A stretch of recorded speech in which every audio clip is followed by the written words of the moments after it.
Lacey Spears sat hunched over her phone, thumbs trembling. The fluorescent hospital lights cast harsh shadows across her face, but that didn't stop her from updating her thousands of followers. The prayers for Garnett poured in, their warmth almost palpable through the screen.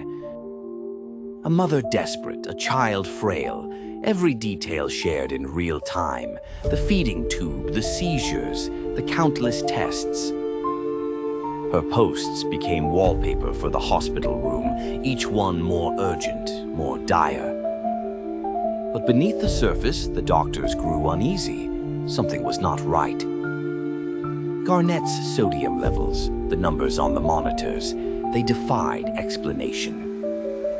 Every medical test, every consult, failed to uncover the root. The boy's blood held secrets that only cracked when Lacey was separated from him. With each moment apart, his sodium stabilized. The mystery sharpened into suspicion, tinged with dread that seeped into the corridors. Hospital staff watched as Lacey lingered, hovering with her son, always vigilant, always sharing. The scrutiny grew. Cameras recorded what the human eye could not. In the dead of night, Lacey approached Garnett's bed.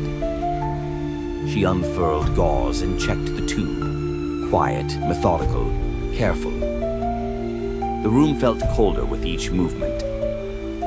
The next morning, the numbers spiked again. No one could explain it, not yet.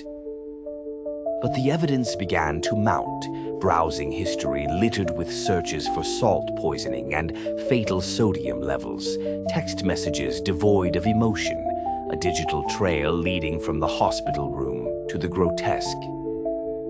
Each data point became a piece in a puzzle too horrific for the mind to grasp. Lacey's online persona grew desperate as Garnett's condition worsened. The community rallied with prayers and well wishes, fueling a cycle that only tightened her grip.